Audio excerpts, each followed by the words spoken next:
আসসালামু আলাইকুম। আপনাদের মাঝে একটি গল্প নিয়ে হাজির হইলাম। তো গল্প শোনার আগে একটি কথা বলি, সকলে আমার চ্যানেলটাকে সাবস্ক্রাইব করে দেবেন, একটা লাইক একটা কমেন্ট করে দেবেন।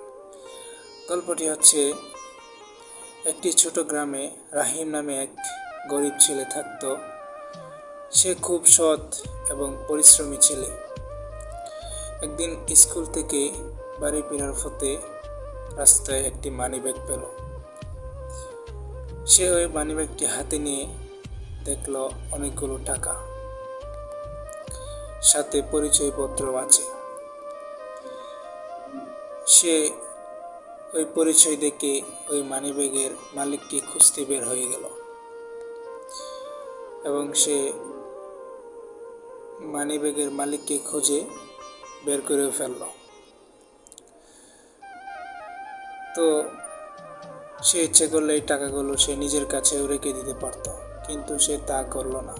সে কী করলো, ওই মানিব্যাগের টাকাগুলো ওই মালিককে দিয়ে দিল এবং তার সততা দেখে মালিক তাকে কিছু টাকা পুরস্কার দিতে চাইল, কিন্তু সে উত্তরে বলল,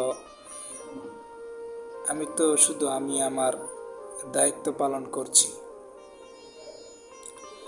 তার এই সততা দেখে মালিক তার প্রতি মুগ্ধ হয়ে তাকে বলল, তোমার লেখাপড়ার যত খরচ আছে সব আমি তোমাকে দিয়ে দেব।